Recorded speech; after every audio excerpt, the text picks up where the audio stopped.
യുവനടി അഞ്ജു കൃഷ്ണ അടക്കം 8 പേർ ലഹരി മരുന്നുമായി ചെന്നൈയിൽ അറസ്റ്റിൽ. എന്ത് പ്രായമുണ്ട്? നല്ല പ്രായം. കണ്ടാ പറയില്ല. നല്ല തറവാട്ടി പറഞ്ഞ കുട്ടിയാ. സാഹചര്യങ്ങളുടെ സമ്മർദ്ദം കൊണ്ട് തമിഴ് സിനിമയിൽ അസിസ്റ്റന്റ് ഡയറക്ടറായ വിൻസി നിവേദ ഉൾപ്പെടെ 6 യുവാക്കളും ഇവരോടൊപ്പം അറസ്റ്റിലായിട്ടുണ്ട്. പെണ്ണുങ്ങളായ ഇങ്ങനെ തന്നെ വേണം. ജോജു നായകനായ ആരോ എന്ന സിനിമയിൽ അടക്കം അഭിനയിച്ച നടിയാണ് അഞ്ജു. അയ്യോ, ഓർമ്മിപ്പിക്കല്ലേ പൊന്നെ.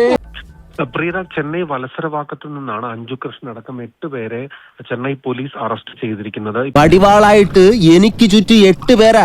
അത് നിസ്സാർക്കാരല്ല, വടക്കമ്മല എന്നുള്ള ടീം. വാഹനത്തിലുണ്ടായിരുന്ന കാർത്തിക് രാജ്, വിൻസി നിവേദ, അഞ്ജു കൃഷ്ണൻ, അതോടൊപ്പം തന്നെ യശ്വന്ത് എന്നിവരെയാണ് അറസ്റ്റ് ചെയ്തിരിക്കുന്നത്. ഏത് നേരത്താണോ ഇങ്ങോട്ട് വലിഞ്ഞു കയറി വരാൻ തോന്നിയത്? അഞ്ജു കൃഷ്ണ തമിഴ് സിനിമ വെള്ളിമല എന്ന ചിത്രത്തിലും മലയാളത്തിലെ ചില സിനിമകളിലും അഭിനയിച്ചിട്ടുണ്ട് എന്നാണ്. ഞാനൊരു വലിയ സംഭവം അല്ലേ? മലയാളത്തിൽ ജോജു നായകനായ ആരോ എന്ന സിനിമയിൽ 2024 പുറത്തിറങ്ങിയ സിനിമയിൽ ഇവർ അഭിനയിച്ചിട്ടുണ്ട് എന്നാണ് മനസ്സിലാകുന്നത്.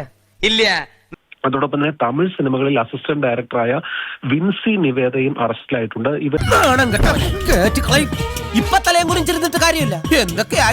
7 ഗ്രാം OG കഞ്ചാവ്, 15 ഗ്രാം കഞ്ചാവ്, LSD സ്റ്റാമ്പ് എന്നിവ കണ്ടെടുത്തിട്ടുണ്ട്. 9 മൊബൈൽ ഫോണും പിടിച്ചെടുത്തിട്ടുണ്ട്. നിനക്കൊക്കെ അറിയോ, പണ്ട് കൊല്ലും കൊലയുള്ള തറവാട്ടിലെ അവസാനത്തെ കന്നിയായിരുന്നു ഞാൻ. ഇപ്പൊ കൊല്ലില്ലാന്ന് മാത്രമുള്ളൂ, ബാക്കി എല്ലാം ഉണ്ട്. ഇവർ ലഹരി മരുന്ന് ഉപയോഗിക്കുകയും അതോടൊപ്പം തന്നെ ഈ ലഹരി വിൽക്കുകയും ചെയ്യുന്നത് പതിവായിരുന്നു എന്നാണ് മനസ്സിലാകുന്നത്. ആവാം കുറച്ചൊക്കെ സ്മാർട്ട്നെസ്, പക്ഷെ പരിധി വിടരുത്. പരിധി വിട്ടാൽ ബോറാവും. ഒരു വലിയ റാക്കറ്റ് ഇതിന് പിന്നിലുണ്ടോ എന്ന് അന്വേഷിക്കുന്നുണ്ടെന്നും കൂടുതൽ അന്വേഷണത്തിൽ ഇക്കാര്യം വ്യക്തമാകുമെന്ന് പ്രതീക്ഷിക്കുന്നതായുമാണ്. ഇതൊക്കെ വല്ല കേസാണ് സാറേ? സാർ, ഇതൊന്നും കേസല്ല എന്നാ ജോണി പറയുന്നത്.